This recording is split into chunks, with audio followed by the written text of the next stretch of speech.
La péninsule olympique, dans l'État de Washington, avait toujours été une nature sauvage et impitoyable, où d'immenses sapins de Douglas et des tuyas géants de Californie s'étendaient à perte de vue dans toutes les directions.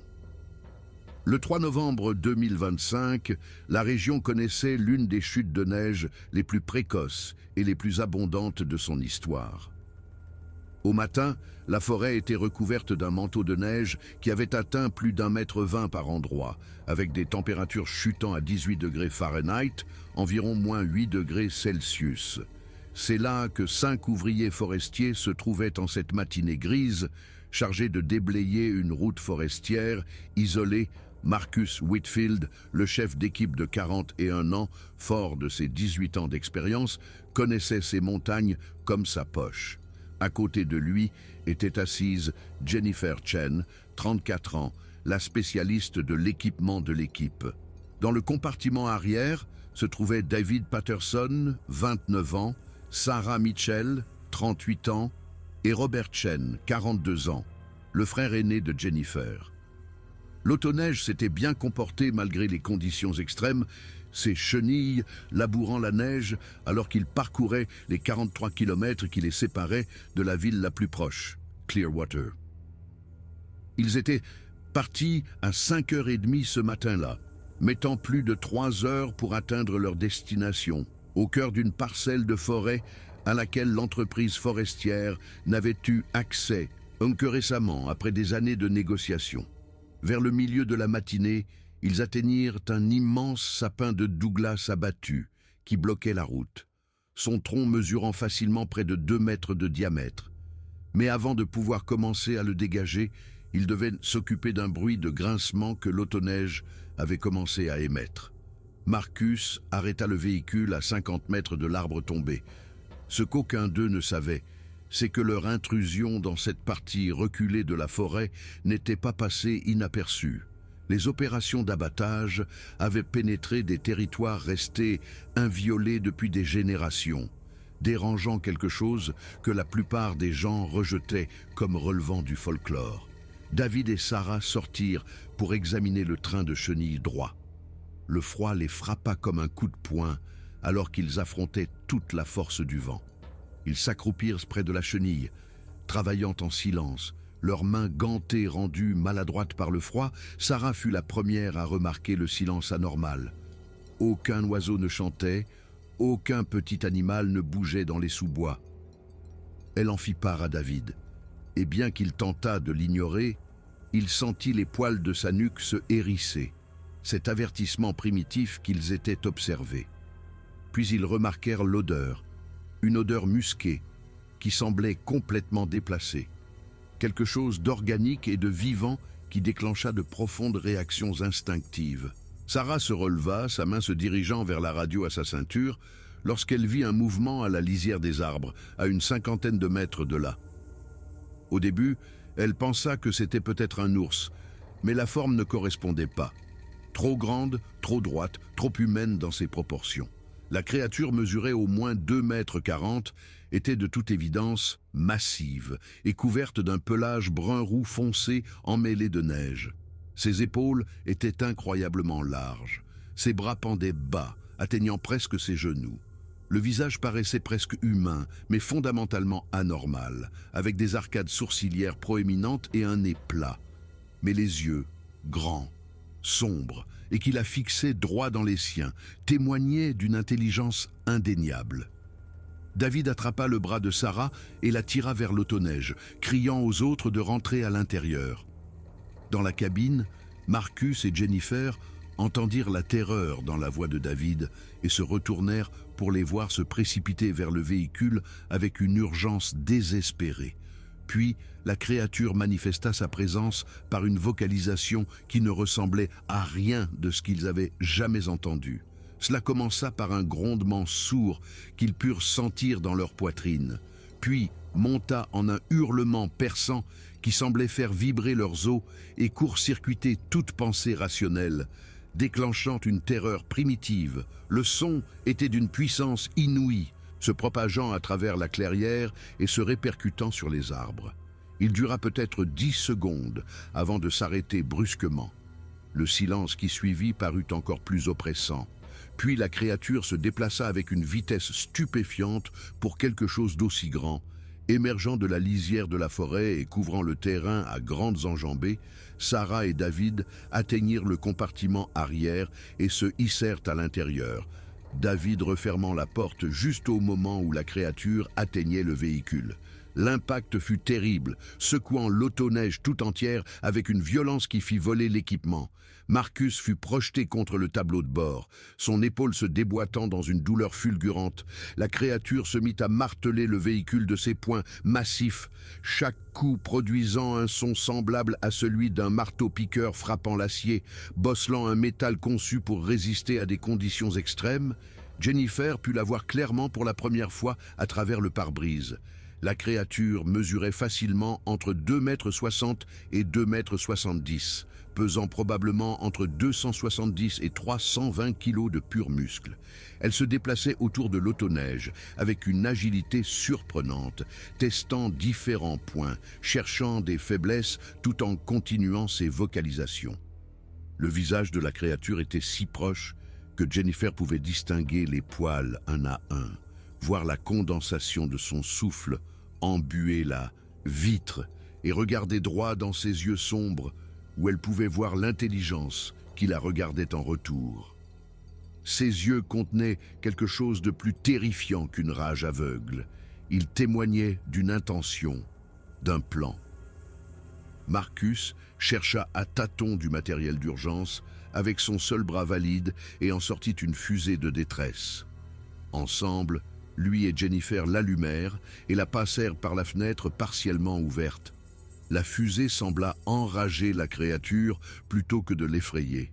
Celle-ci tourna toute son attention vers le côté conducteur et commença à marteler le toit juste au-dessus de la tête de Marcus. Dans le compartiment arrière, les 3 ouvriers vivaient leur propre terreur alors que la créature apparaissait aux fenêtres, ses yeux sombres les scrutant, les évaluant. Robert attrapa une barre à mine et se mit à frapper contre les parois pour faire du bruit. David trouva une corne de brume portable et l'actionna. Sarah sortit son téléphone mais ne trouva aucun réseau. Ils étaient complètement isolés. La combinaison du bruit et des fusées de détresse fit brièvement hésiter la créature.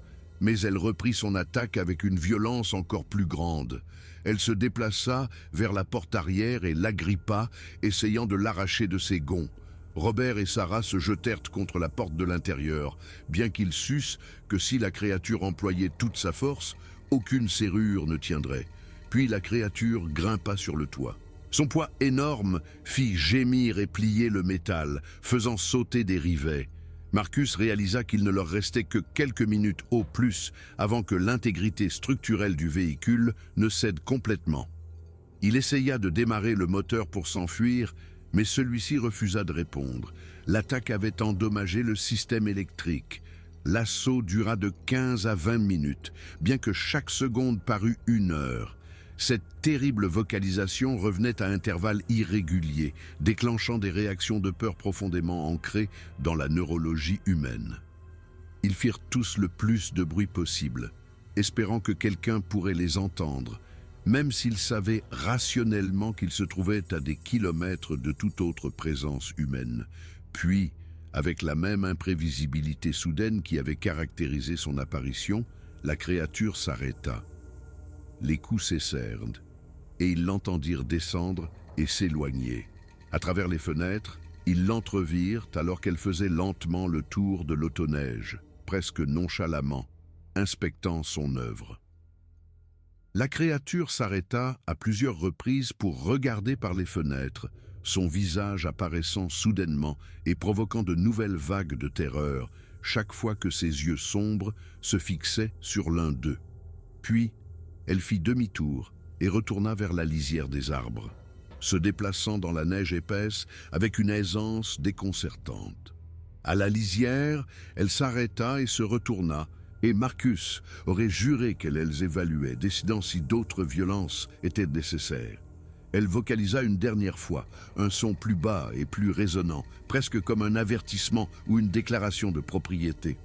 Puis elle disparut dans la forêt avec un silence impossible, les laissant se demander si ce qu'ils venaient de vivre s'était réellement produit. Pendant plusieurs minutes, aucun d'eux ne bougea ni ne parla, attendant que l'attaque reprenne. Marcus retrouva finalement sa voix, demandant si tout le monde allait bien. Jennifer examina ses blessures, une épaule démise et une coupure au front, douloureuse mais sans danger de mort immédiat. Dans le compartiment arrière, Robert découvrit qu'il ne pouvait plus prendre appui sur sa jambe gauche. Son genou était terriblement enflé, présentant déjà des ecchymoses violettes et noires qui suggéraient de graves lésions internes. Sarah l'examina attentivement, voyant qu'il était plié à un angle contre nature, suggérant des ligaments déchirés et peut-être pire. Ils utilisèrent des couvertures de survie pour colmater les brèches de la porte arrière endommagée. Mais la température à l'intérieur chutait rapidement. Marcus prit la décision d'essayer de retourner vers la ville. Il tourna de nouveau la clé et après un horrible moment de silence, le moteur toussa, puis vrombit, un son d'un soulagement immense. Mais l'autoneige répondait mollement, les dommages à la chenille provoquant un mouvement saccadé. Ils avaient parcouru peut-être 800 mètres lorsque Jennifer aperçut un mouvement devant eux. La créature était là, se déplaçant parallèlement à eux, juste à l'intérieur de la forêt, maintenant leur allure sans effort. Il était clair que la chose les traquait délibérément. Ce n'était pas le comportement aléatoire d'un animal, mais une poursuite intentionnelle qui suggérait intelligence et planification. 1,5 kilomètre plus loin sur la route, la chenille endommagée finit par céder complètement avec un bruit sec comme un coup de feu. Marcus lutta avec les commandes, mais ne parvint qu'à les amener à un arrêt brutal en travers de la route. Ils étaient maintenant complètement immobilisés. À travers les arbres, ils pouvaient voir que la créature s'était également arrêtée et se tenait maintenant à la lisière de la forêt, les observant avec ce qui semblait être de la patience. La situation devenait rapidement critique. Le genou de Robert nécessitait une intervention médicale immédiate. L'épaule de Marcus limitait sévèrement sa mobilité. David montrait des signes de choc, ses mains tremblant de manière incontrôlable, sa respiration rapide et superficielle. L'équipement radio avait été endommagé pendant l'attaque, et bien que Jennifer s'efforçât de le réparer, elle n'était pas optimiste. Leurs balises de détresse avaient été activées prématurément et endommagées. Elle était désormais hors service. Leur seule option était d'attendre les secours. Le protocole standard exigeait des contacts toutes les 2 heures, et comme il n'avait pas appelé à 13 heures, l'entreprise commencerait à organiser les secours, mais cela pourrait prendre de 4 à 6 heures, voire plus. Ils décidèrent d'instaurer des tours de garde, avec 2 personnes toujours en veille, pendant que les autres se reposaient.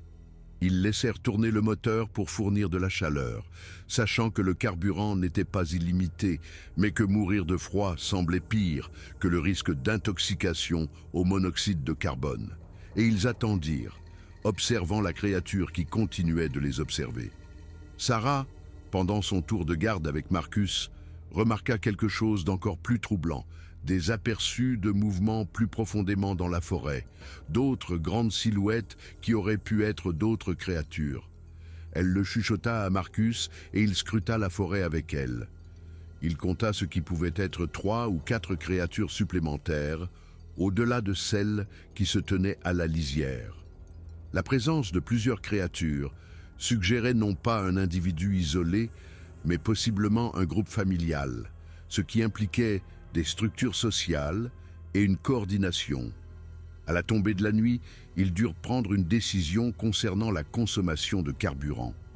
Ils optèrent pour des cycles de 20 minutes de moteur allumé, suivis de 20 minutes de moteur éteint, espérant survivre à la nuit sans épuiser complètement leurs réserves. Le premier cycle moteur éteint fut absolument atroce. La température chuta avec une rapidité choquante. En quelques minutes, des cristaux de glace se formèrent sur les vitres. En 10 minutes, ils tremblaient tous de manière incontrôlable. Ils se blottirent les uns contre les autres, partageant leur chaleur corporelle, avec Robert au milieu, son corps secoué par la fièvre, son genou blessé montrant des signes d'infection. La nuit devint une épreuve d'endurance. 20 minutes de chaleur qui s'installaient lentement, suivies de 20 minutes d'un froid de plus en plus mordant. La peur d'une nouvelle attaque ne les quittait jamais. Chaque son se transformait en une menace potentielle. Au cœur de la nuit, ils entendirent des vocalisations provenant de la forêt, non pas des hurlements agressifs, mais quelque chose de tout à fait différent. Des sons qui ressemblaient à un langage, à une communication. Les appels venaient de plusieurs directions, d'au moins 4 voix distinctes. L'échange dura de 10 à 15 minutes, variant en hauteur et en rythme d'une manière qui suggérait une véritable communication. Quand le silence revint, ils se demandèrent ce qui avait été décidé. L'aube finit par arriver, apportant la lumière, mais peu de chaleur. Ce qu'ils virent n'offrit aucun réconfort. D'énormes empreintes entouraient l'autoneige, bien trop grandes pour un animal connu. En comptant attentivement, ils estimèrent qu'il y avait entre 4 et 6 individus, avec des empreintes allant de 35 à 45 cm. Alors que la lumière du jour se renforçait, la créature émergea de nouveau, reprenant sa position de surveillance. Avec une meilleure luminosité, ils pouvaient la voir clairement. Massive, couverte d'un épais pelage brun-roux, avec des proportions distinctement non humaines. Le visage était le plus troublant, choquant de ressemblance avec un visage humain, et pourtant fondamentalement étranger. Mais ce sont les yeux qui les hantaient le plus, suivant leurs mouvements avec une intelligence indéniable. Les heures s'écoulèrent lentement. L'état de Robert se détériora de façon alarmante, sa fièvre grimpant, sa conscience s'évanouissant. Son genou présentait des traînées rouges remontant le long de sa cuisse. Un empoisonnement du sang qui se propageait. Le choc de David s'aggrava jusqu'à un état quasi catatonique. En début d'après-midi, peut-être 30 heures après l'attaque, ils entendirent enfin un moteur approcher. Marcus sortit en titubant, agitant frénétiquement les bras. L'équipe de secours s'avança mais se figea en voyant la créature à la lisière des arbres. Leur réaction confirmait tout, c'était bien réel. La créature se tenait là à leur arrivée, entièrement visible. Pendant un long moment, tout le monde resta à la regarder dans un silence stupéfait.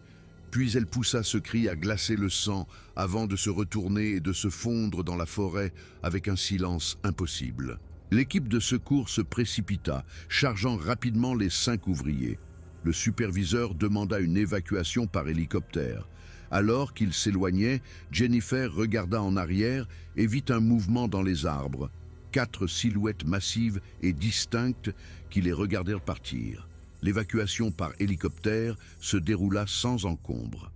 L'opération d'urgence de Robert sauva sa jambe, bien qu'il lui faudrait des mois de rééducation. Marcus dut subir une intervention chirurgicale à l'épaule. David fut hospitalisé en psychiatrie pendant 3 semaines. Les suites furent compliquées. Tous les 5 firent des dépositions détaillées. L'équipe de secours corrobora avoir vu la créature. Les équipes d'enquête trouvèrent l'autoneige endommagée exactement comme décrit, avec des dommages dépassant les capacités de n'importe quel animal connu. Ils relevèrent les empreintes de pas, la plus grande mesurant 46,5 cm. L'entreprise forestière cessa ses activités. Des groupes écologistes s'emparèrent de l'incident. Des chercheurs en cryptozoologie affluèrent en masse. Les ouvriers devinrent des célébrités malgré eux. Au cœur d'une controverse dont ils ne voulaient pas faire partie, aucun d'eux ne retourna travailler dans les forêts de la péninsule olympique. Marcus déménagea en Californie et quitta plus tard complètement le secteur Jennifer, retourna à la réparation automobile. Robert prit sa retraite pour raisons médicales et finit par divorcer alors qu'il luttait contre des douleurs chroniques et des cauchemars. Sarah et David déménagèrent tous deux loin de toute forêt. Pour les 5 qui avaient survécu, il n'y avait ni controverse ni doute. Ils savaient avec une certitude absolue ce qu'ils avaient rencontré. Ils avaient payé un prix terrible pour cette connaissance. des blessures physiques qui ne guériraient jamais complètement, un traumatisme psychologique qui résonnerait toute leur vie, et la compréhension que la domination de l'humanité était plus fragile qu'ils ne le croyaient. Et dans les forêts de la péninsule olympique, au plus profond de territoires inexplorés, les créatures poursuivaient leur existence, observant et attendant, défendant leur territoire lorsque nécessaire, des rappels que le monde recelait encore de véritables mystères, que certaines choses étaient destinées à rester inconnues, seulement aperçues brièvement par ceux assez malchanceux pour s'aventurer là où les humains n'étaient jamais censés aller.